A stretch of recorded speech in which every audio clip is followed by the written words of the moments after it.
வேடிக்கை மட்டும்தான் பார்க்குமா திமுக அரசு? ஆண்டாண்டு ஆட்சிக்காலமா மீனவர்களுடைய பிரச்சனையை வேடிக்கை தான் பார்க்குது. மீனவர்கள் செத்தாலும் வேடிக்கை தான் பார்க்குது. மீனவர்களுக்கு ஒரு இழப்புனாலும் வேடிக்கை தான் பார்க்குது. இப்பயும் சீமான் அவர்களை போய் குரல் கொடுத்தாலும் திமுக அரசு இப்பயும் வேடிக்கை தான் பார்க்குமா? இல்லை, நீங்கள் சொல்கிறது என்னன்னா, நமக்கும் இலங்கை அது இன்னொரு தனி நாடு.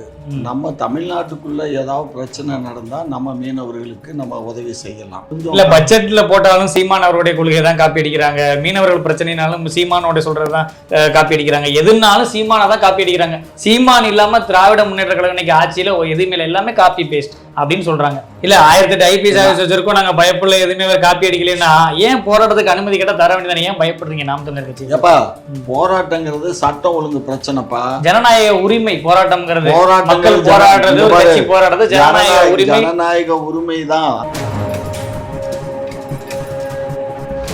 அப்ப 4 பேர் நின்று நாங்க ஏதோ ஒரு தெருமுனையில கத்துனா நாங்க கொடுத்துருவோம். இதுவே ஒரு 40,000 பேர் 4,000 பேர் கூடினாங்கன்னா அது எங்களுக்கு ஆபத்து அப்படின்னு சொல்ல வரீங்களா? ஆமா, எங்களுக்கு ஆபத்து இல்ல, மக்களுக்கு பொதுமக்களுக்கு ஆபத்து. அதனால அதெல்லாம் அலசி ஆராய்ந்து எந்தெந்த வழிகள்ல உங்களுக்கு எங்க இருந்தாலும் ஆள் வருவாங்க, எத்தனை பேர் வருவாங்க, நம்ம கணக்கு பண்ணதோட அதிகமான கூட்டம் வருமா, அப்ப அனுமதி கொடுக்காது அப்படின்னு முன்கூட்டி சொல்லி வச்சிருக்கீங்க அதிகாரிகள்ட்ட. பஞ்சமர் நிலம் மீட்பை பத்தி என்ன பஞ்சமர் நிலம் யார்கிட்ட இருக்கு? உங்ககிட்ட இருக்கா, என்கிட்ட இருக்கா? என்னத்த போய் மீட்க போற? இல்ல கூட்டத்தை பாத்தீங்கல்ல சீமான் அவருடைய, அது அவருதான் வாயில வட சுடுறவராச்சு. அவருக்குன்னு ஒரு கூட்டம் வரத்தானே செய்யும். இல்லைன்னா சொன்னேன், அவர் திமுக மாதிரி கூட்டத்துக்கு காசு எல்லாம் கொடுக்கல, நாங்க சொந்தமா தான் கூட்டி வரேன்னு சொல்றாங்க. உண்மைதானங்க? அவர் சொந்தமா கூப்பிடுறாரோ இல்ல காசு கொடுக்குறாரோ அதை பத்தி எங்களுக்கு கவலை இல்லை. அவருக்கு கூட்டம் வருதானா கூட்டம் வருது. அதை உண்மைக்கு புறமா பேச நான் இயலாது. உண்மையை தான் நான் பேச முடியும். அங்கங்க திமுக காரர்களுக்கு மட்டும்தான் உதவி செய்யறாங்க. இப்ப ஆட்டோ கொடுத்தா திமுக கார பெண்களா பார்த்து 200 பிங்க் ஆட்டோ கொடுக்குறாங்க. எந்த செயல் திட்டம் கொடுத்தாலும் எதை அமல்படுத்தினாலும் திமுக காரங்களா பார்த்து கொடுக்குறாங்கன்றது கிராமப்புறங்கள் இருக்கிற மக்களே கொந்தளிச்சு கவலை இல்லை. எங்க கட்சிக்காரனு கொடுக்காம உனக்கா கொண்டு ஒன்னையும் கூட்டு போய் வரீங்கல்ல. அப்ப உங்க ஓட்டு போட்டாங்க, எங்க கட்சிக்காரன் தான் ஓட்டு போட்டான், நீயா ஓட்டு போட்டா? ஓட்டு போட்டவனுக்கு செய்யாம இருக்க முடியுமா? ஓட்டு போட்ட மக்களுக்கு தான் நாங்க சேவை செய்வோம், ஓட்டு போடாத மக்களுக்கும் சேவை செய்வோம். எங்களுக்கு மிஞ்சினது போக மிச்சம் இருந்தா மிச்சம் மீதாரி இருந்தா செய்வோம், அவ்வளவுதான்.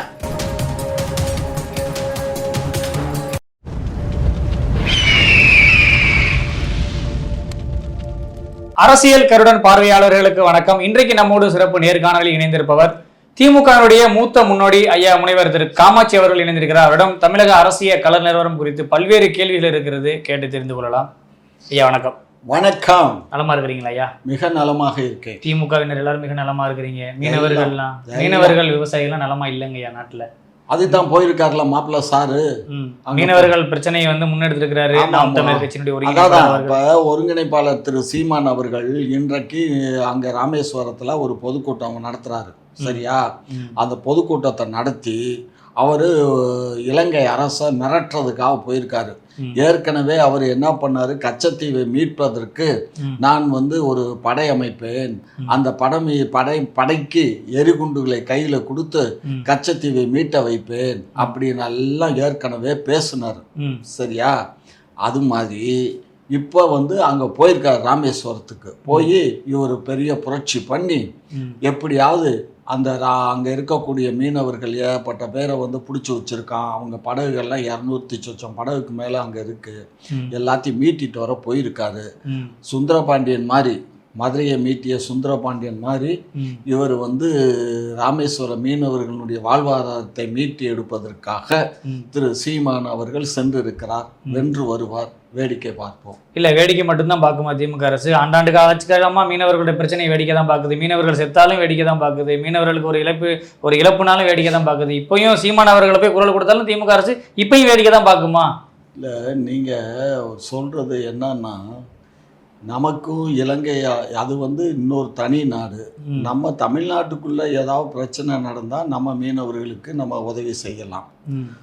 மீனவர்களுக்கு வாழ்வாதாரத்துக்கு ஏதோ ஒரு வேலை வாய்ப்பு, இல்லை ஒரு கல்வி, அல்லது ஒரு வீடு குடிசை மாற்று வாரியத்தில் வீடுகள், இது மாதிரி பண்ணி கொடுக்கலாம், இல்லை போட்டு இல்லாதவங்களுக்கு போட்டு வாங்குறதுக்கு கடன் அளிக்கலாம். இது மாதிரி ஏற்கனவே பண்ணிட்டு இருக்கோம். இல்ல மீனவர்களுக்கு திமுக அரசு வந்த 4 ஆண்டுகள்ல சாதனைகள்ல என்ன செஞ்சிருக்காங்கன்னு கேட்கறாங்க. இல்ல மீனவர்களுக்கு வந்து நாங்க செய்த சாதனைகளை பட்டியலிட இயலாது, அந்த அளவுக்கு நாங்கள் உதவி செஞ்சிருக்கோம். ஆனா இலங்கையில வந்து இவங்க வந்து நம்மளுடைய எல்கையை தாண்டி அங்க போனதாக தவறாகத்தான், எனக்கு என்னமோ எல்லையை தாண்டி போய் போறதுக்கு எந்த மீனவனுக்கும் துணியும் இருக்காது, துணிச்சல் இருக்காது.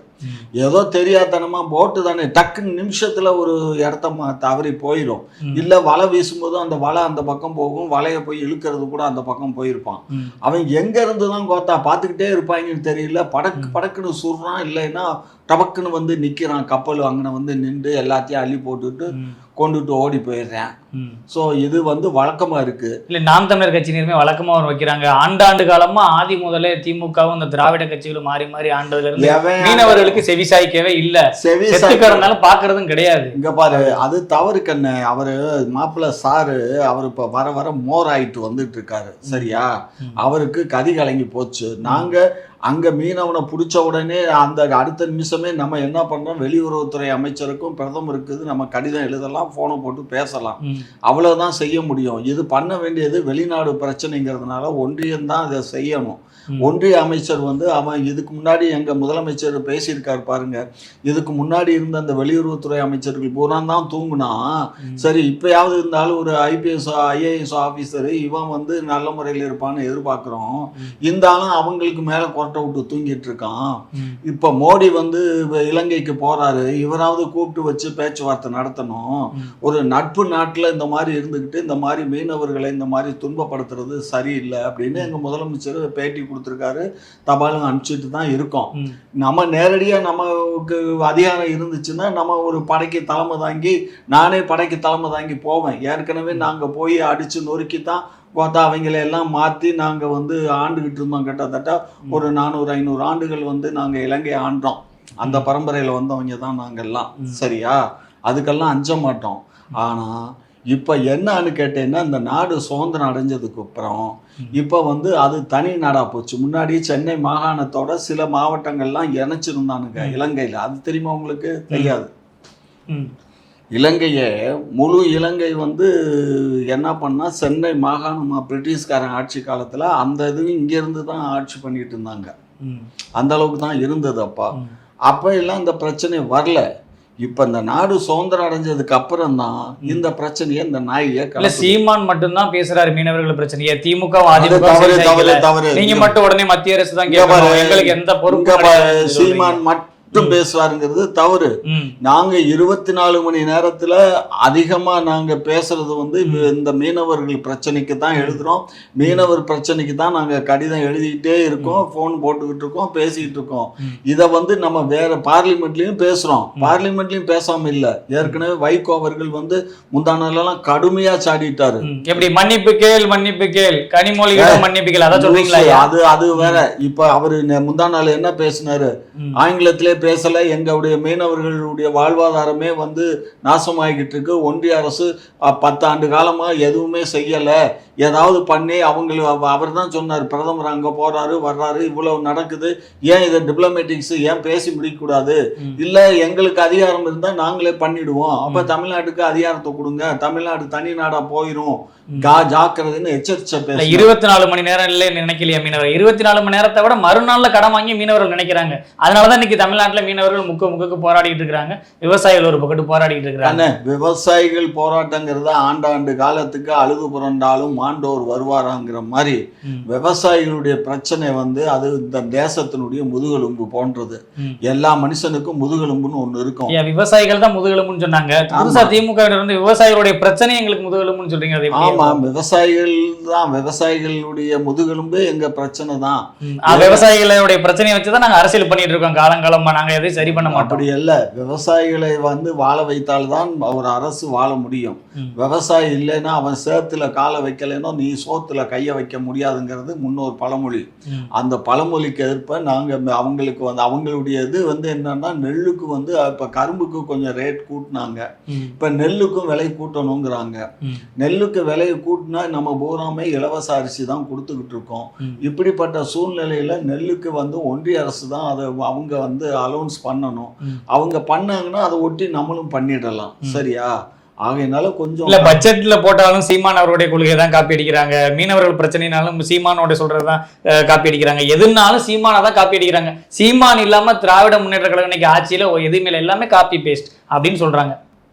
ஏப்பா எங்கள்கிட்ட ஒரு நூற்றுக்கணக்கான IPS IAS அதிகாரிகளை நாங்கள் வச்சுக்கிட்டு இருக்கோம். அது தவிர உலகளாவிய ஆலோசகர்கள், உலக அளவில் பெரிய மனுஷனாக இருக்கக்கூடிய ஆலோசகர்களை எங்கள்கிட்ட தான் இருக்கா. அரசுல எங்கள்கிட்டனா தமிழ்நாடு அரசு கட்சிக்கு வச்சு வியூக நிபுணர்கள் வச்சிருக்கீங்க பல அது மாதிரியா? எல்லாம் அதெல்லாம் கிடையாது. அந்த எங்க கட்சியில வந்து எந்த ஒரு பட்ஜெட் போடுறோம்னா கூட அவங்கள கலந்து ஆலோசிச்சு தான் போடுறோம். அந்த அளவுக்கான ஆட்கள் நாங்கள் வச்சுட்டு இருக்கோம். இவர் போற போக்குல அந்த ஒன்றை நாப்பயல்களை வச்சுக்கிட்டு இவர் என்னமோ கதை விட்டுக்கிட்டு இருக்காரு மாப்பிள்ள.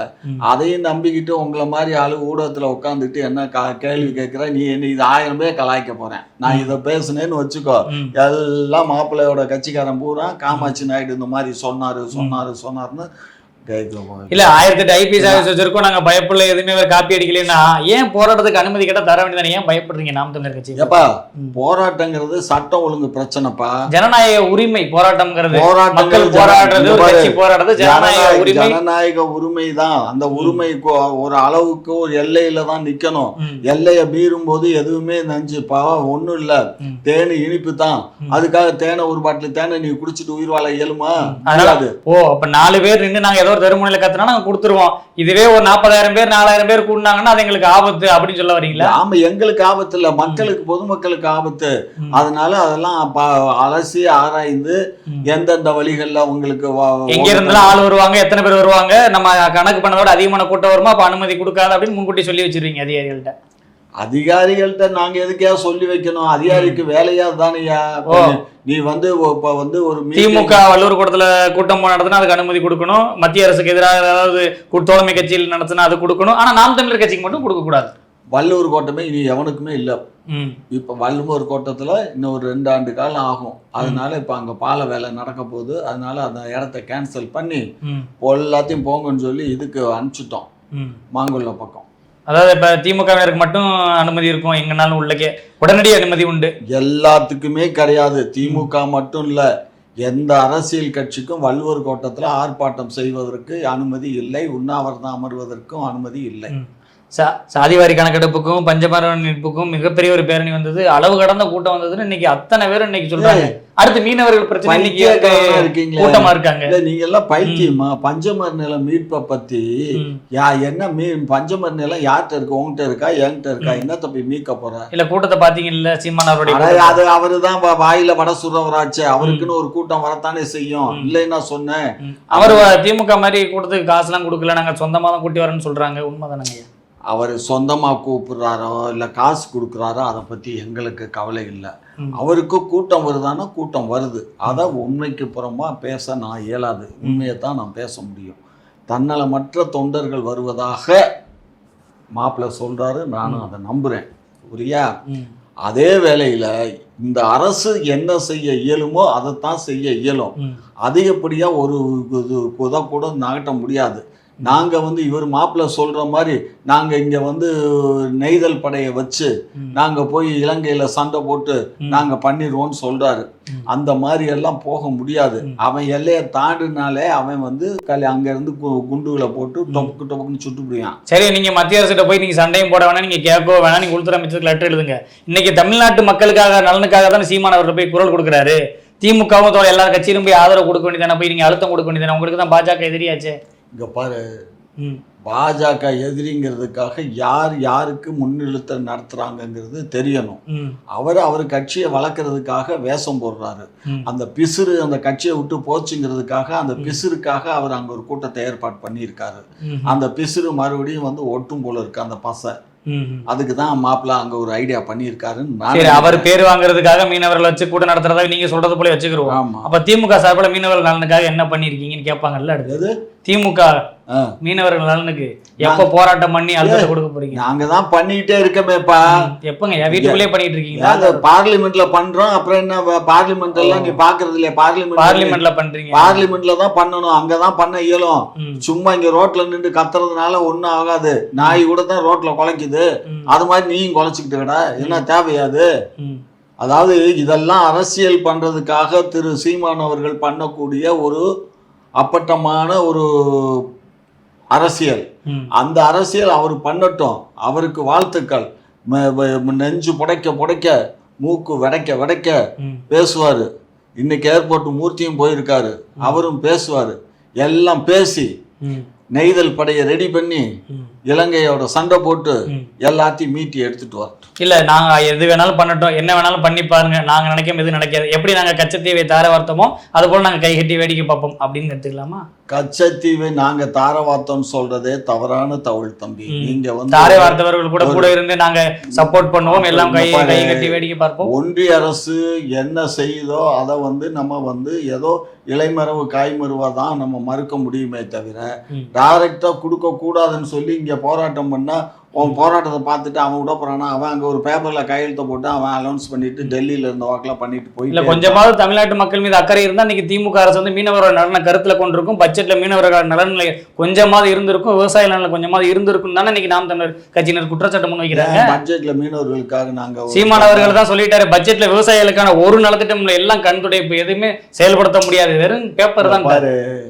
எல்லாம் பேப்பர்ல தான் டைப் பண்ணி வரும், பேப்பர்லயே தான் இருக்குமா கடைசி வரைக்கும்? பேப்பர்ல எல்லாம் இருக்காது, செயல் வடிவம் தான் பெறும். பேப்பர்ல கொடுக்கறது காரணமே அது முன்னோடும் கருப்பு மாதிரி இது முன்னோடி பேப்பர்ல வரும், பின்னாடி அதனுடைய செயலாக்கம் வரும். இது கூட பேசிக்கு கூட தெரியாம எப்படியா நீங்க எல்லாம் அரசியல் கட்சி வச்சு நடத்துறீங்க? நீ எப்படி ஒரு நெறியாளரை வந்து என்ன கேள்வி கேட்கற? இல்ல அது வெறும் கண்துடைப்பு தான். திமுக அது வரைக்கும் 4 ஆண்டு சாதனையில எதை செயல்படுத்தி இருக்கு, விவசாயிகளுக்கு என்ன செயல்படுத்தி இருக்கு? போராட்டம் விவசாயிகள் மீது குண்டாசு போடும், இல்ல கைது பண்ணி உள்ள போடும், இல்ல அடிச்சு ஒடுக்கும் காவல்துறை வச்சு. இதை தவிர வேற என்ன செஞ்சுட்டுன்னா கேட்கிறேன். பாரு, இந்த ஆண்டு விவசாயிகளுக்கு நாங்கள் ஆட்சிக்கு வந்ததுலேருந்து விவசாயிகள் நல்ல முறையில் 2 போகம் 3 போகம் வெள்ளாமை விளைஞ்சு அறுவடை பண்ணியிருக்காங்க. புரியுதா? ஏதோ 1-2 இடங்கள்ல மட்டும்தான் நீர் கிடைக்காம பயிர் கருகி போச்சு. அதுவும் அவங்க வந்து நீர் வராதுன்னு தெரிஞ்சு ஏதோ இப்போ கிணத்து பம்ப் செட்டை வச்சு நம்ம ஏதோ பண்ணிடலான்னு பண்ணதுக்கு தான் கருகி போச்சே தவிர மற்றபடி விவசாயிகளுக்கு வந்து அந்த மாதிரி பாதிப்பு இல்லை. 2வது, விவசாயிகளுக்காக இந்த நாடு விவசாயிகளை நம்பித்தான் இந்த தமிழ்நாடு அரசே இருக்கு. அதனால விவசாயிகளுக்கு நாங்கள் செய்யலைன்னு சொல்றது சுத்த பொய். இது வந்து ஒரு பழமொழி சொல்லுவோம், ஜம் காலத்தில் வடிகட்டின பொய். இல்லை திமுக அரசு வந்து சர்வாதிகார போக்கோட செயல்படுதுன்னு விவசாயிகளே குற்றச்சாட்டு வைக்கிறாங்க. ஏன்னா நாம் தமிழர் கட்சி குற்றச்சாட்டு வச்சாதான் நீங்கள் வந்து இன்றைக்கி அதை பிரதான எதிர்கட்சியாக நீங்கள் ஆக்கி விட்டீங்க. இன்னைக்கு நாம் தமிழர் கட்சி தான் நீங்கள் எது பண்ணாலும் உடனே எதிர்ப்பு தெரிவிக்கிற எதிர்கட்சி. விவசாயிகளை எதுக்காக காவல்துறை வச்சு அச்சுறுத்தல் பண்ணுறாங்க? கண்ணு, விவசாயின்னு சொல்லி போர்வையில் இருக்கக்கூடிய சில நக்சல்கள் வந்து போராடுறான். யாருங்க விவசாயம் பண்றவங்க? விவசாயிகள்ங்கிற போர்வையில் சிலர் இருக்கான், ஊடுருவுறான். அவனுங்களை எல்லாம் நம்ம அதெல்லாம் தண்டிக்கணும். புரிஞ்சுக்கோங்க, நீங்க எல்லாம் விவசாயின்ற எல்லா விவசாயிகளும் வந்து அரசுக்கு ஆதரவாகவோ இதுவோ கிடையாது. எல்லாமே ஆளுகின்ற அரசுக்கு எதிரான விவசாயிகள் தான் அதிகமாக இருக்கான் தமிழ்நாட்டில். புரிஞ்சுக்கோ. அப்படி தமிழ்நாட்டில் நான் எங்கள் ஆட்சியில் மட்டும் இல்லை, எல்லா ஆட்சி வந்தாலும் விவசாயிகள் அப்படி தான் இருப்பான். என்னைக்கு வந்து அதாவது ஒரு பழமொழி சொல்லுவானே, அத்தைக்கு எப்போ மீசம் முளைக்கிறது நான் சித்தப்பான்னு கூப்பிடுறதுங்கிற கதை தான் இது. புரியுதா? அதனால அத்தைக்கு மீசம் முளைக்கும், ஆனால் முறுக்கு மீசம் வராது. இல்லை, கடந்த ஆட்சி காலத்தில் ஐயா ஸ்டாலின் இப்போதைய முதல்வர் அவர் வந்து மேல்மா சிப்காட் விவகாரத்தில் தோழர் அருள்ன்றவர் மேலே குண்டாசு போட்டாங்களே, ஞாபகம் இருக்குங்களா ஐயா? அதே ஆளை கூட்டி கொண்டு போய் போராட்டத்தில் வந்து உட்கார வச்சு போராட்டம் பண்ணாரு. இதே அவர் ஆட்சியில் அவர் மீது குண்டாசு போட்டாருனாங்க. பார்த்தீங்களா இல்லையா? எப்படிப்பட்ட சுயநலம். குண்டாசு போட்டோம்னா அது வந்து குண்டாசு போட்டது உடனடியாக வாபஸ் வாங்கிட்டோம். ஒரு 2 நாளையில வாபஸ். ஒரு மிரட்டிட்டு இனிமேல் போராடக்கூடாது, புரிஞ்சுதான், நான் சொல்றது மட்டும் தான் கேட்கணும் அப்படின்னு சொல்லிட்டு ஒரு செய்தியை சொல்லிட்டு வாபஸ் வாங்கிடுறது. 2 நாளையில வாபஸ் வாங்கியாச்சு. ஆகையினால நீங்க அதை பத்தி எல்லாம் வந்து பேச வேண்டாம். புரியுதா? நீங்க வந்து சீமானுக்கு துடுக்கா எடுப்பா வந்திருக்கீங்க. அதனால சீமானை பத்தி கேளுங்க. இல்லை சீமான் அவர்கள் வந்து விவசாயிகளுக்கு எதுவும் செய்யலைன்னு சொன்னாலும் நாங்கள் அதை ஏற்றுக்கிற மாட்டோம், மீனவர்களுக்கு எதுவும் செய்யலைனாலும் ஏற்றுக்கிற மாட்டோம். சீமான் எந்த போராட்டத்தை முன்னெடுத்தாலும் அவர் அரசியலுக்காண்டி எடுக்கிறாரு. நீங்கள் எதே ஒரு விஷயத்தை வந்து முன்னெடுத்தா மத்திய அரசுக்கு எதிர்த்து பண்ணால் மக்களுக்கான பிரச்சனையை நாங்கள் பண்ணுறோம், நாங்கள் ஒன்றும் அவங்களுடைய எதிர்க்கலை, பாசிச அரசு எதிர்க்கலை, மக்களுக்காக குரல் கொடுக்குறோம், பார்லிமெண்ட்ல குரல் கொடுக்குறோம் அப்படின்னு சொல்றீங்களா? அப்போ அதை மட்டும் ஏற்றுக்க முடியுமா? இன்னைக்கு பக்கத்து மாநிலத்தினுடைய முதலமைச்சர்களை எல்லாம் அழைத்து வந்து இன்றைக்கு கூட்டம் நடந்துகிட்டு இருக்கு. கிண்டியில் இருக்க அந்த நீலா பிளஸ் ஹோட்டலில் நடக்குது. எதுக்கு நடக்குது? நம்மளுடைய வாழ்வாதாரம்னு சொல்லக்கூடிய நாடாளுமன்ற 39 நாடாளுமன்ற தொகுதியை குறைக்கணுங்கிற எண்ணத்தில் 8 தொகுதிகளை குறைக்கணுங்கிற எண்ணத்தில் நம்ம அது மட்டும் இல்லை, சவுத் இந்தியாவில் பூரா குறைக்கணுங்கிறான். ஏற்கனவே அவன் வந்து ஊபியில், ராஜஸ்தானில், குஜராத்தில் அங்கெல்லாம் கூட்டணுங்கிறான். அப்படி கூட்டிட்டான்னா அவனுக்கு தட்டி கேட்கறதுக்கே ஆள் இருக்காது. ஏன்னா அங்கே இருக்கவங்களாம் ராமா ராமா கோவிந்தா வெங்கட்ராமான்னுக்கிட்டு இருக்க பயிலுக்கு கூட்டம் தான் இருக்குது, கல்வி அறிவு இல்லாத பயிலுங்க. அவங்க எல்லா பேரும் ஜெய ஜெய ஜெய பஜங்கதல்ன்ட்டு போகிற நாய்க. அவங்கள வச்சு இந்த ஆள் அப்படியே பாஜக ஆட்சியை நடத்தலாம், ஒன் இந்தியா கொள்கையை கொண்டுட்டு வந்துடலாம் அப்படிங்கிறதுக்காக காய் நவுத்துறான், மெல்ல மெல்ல காய் நவுத்துறாங்க. அதை வந்து எங்கள் முதலமைச்சர் ஸ்மோக் பண்ணி தான் இப்போ இந்த கூட்டத்தை கூட்டி இப்போ நம்ம தடுக்கிறோம். அது மாதிரி இந்த விவசாயிகளுடைய இந்த மீனவருடைய சமாச்சாரமும் விவசாயிகளுடைய சமாச்சாரம், விவசாயிகளை வந்து நாங்கள் வந்து தெய்வமாக மதிக்கிறோம், மீனவர்களையும் எங்களுடைய குலதெய்வமாக மதிக்கிறோம். அதான் என்ன பண்ணுறீங்கன்னு கேட்குறாரு சீமான் அவருடைய குற்றச்சாட்டு. இதில் எதுவுமே இல்லை, பட்ஜெட்டில் மீனவர்களுக்கான நலனுக்கும் எதுவும் இல்லை, விவசாயிகள் நலனுக்கும் எதுவும் இல்லை, எல்லாமே வெறும் கண் துடைப்பு பட்ஜெட், நீங்கள் வேணால் பார்த்துக்கங்க அப்படி கண்ணில் வச்சு அப்படின்றாரு. அதுக்காக அதெல்லாம் பார்ப்போம், நாங்கள் பண்ணுறோமா இல்லையாங்கிறது ஆளுகின்ற அரசுக்கும் அதிகாரிகளுக்கும் அதை வரவேற்கிற மக்களுக்கும் தெரியும். ஐயா, பயிர் கடன், விவசாயிகள் கடன்கள், இந்த வங்கி லோன்ல தள்ளுபடி பண்ணுறேன்னு சொல்லி சொன்னாங்களே, பண்ணிட்டாங்களான்னு கேட்குறாங்க. வங்கி லோன் வந்து தள்ளுபடி, அதாவது ஒரு சட்டன் அமௌண்ட் இருக்கு, அந்த அமௌண்ட் வங்கி கடன்லாம் தள்ளுபடி. இப்போ 2026 தேர்தல் வரும்போது அடுத்த ஒரு தேர்தல் வாக்குறுதி கொடுப்பாங்க திமுகவில். விவசாயிகள் எல்லாரும் உதயநிதி அவர்கள் சொன்ன மாதிரி வீட்டில் நகை இருந்தால் வைங்க, வச்சு அடமான கடன் வாங்க, நம்ம ஆட்சி தான் அடுத்த 5 வருஷத்துக்கு உடனே தள்ளுபடி ஆயிரும். இப்போ 4 வருஷமா அட்டிக்கிட்டு சாப்பிட்றோம். அதாவது 5 பவுன் நகைக்கு கீழ் வைக்கக்கூடிய நகைகள் திருப்பி தரப்பட்டது. அவன் ஏழை. 5 பவுன் நகைக்கு மேலே ஒருத்தன் வச்சிருக்கானா அவன் பணக்காரன். ஆகையினால அதுக்கு தள்ளுபடி கிடையாது. இல்லை, அங்கங்கே திமுக காரர்களுக்கு மட்டும்தான் உதவி செய்கிறாங்க. இப்போ ஆட்டோ கொடுத்தா திமுக கார பெண்களாக பார்த்து 200 பிங்க் ஆட்டோ கொடுக்குறாங்க. எந்த செயல் திட்டம் கொடுத்தாலும் எதை அமல்படுத்தினாலும் திமுக காரங்களாக பார்த்து கொடுக்குறாங்கன்றது கிராமப்புறங்களில் இருக்கிற மக்களே கொந்தளிச்சு சொல்லட்டும். எங்களுக்கு அதை பத்தி கவலை இல்லை, எங்க கட்சிக்காரனுக்கு கொடுக்காம உனக்கா கொண்டு ஒன்னையும் கூட்டு போய் வரீங்கல்ல. அப்போ உங்க ஓட்டு போட்டாங்க, எங்க கட்சிக்காரன் தான் ஓட்டு போட்டான், நீயா ஓட்டு போட்டா? ஓட்டு போட்டவனுக்கு செய்யாம இருக்க முடியுமா? ஓட்டு போட்ட மக்களுக்கு நாங்க சேவை செய்வோம், ஓட்டு போடாத மக்களுக்கும் சேவை செய்வோம். எங்களுக்கு மிஞ்சினது போக மிச்சம் இருந்தா மிச்சம் மீதாரி இருந்தா செய்வோம், அவ்வளவுதான். இல்ல, அப்ப சீமான் சொல்றது உண்மைதான். தமிழ் மக்களுக்கும் தமிழர்களுக்கும் விரோதமான இவரு நாளைக்கு ஆட்சிக்கு வந்தாருன்னா இவர் என்ன கலத்துவார்னு எங்களுக்கு தெரியும். இவரை இப்பயே இவ்வளவு கொலிக்கிறாரு.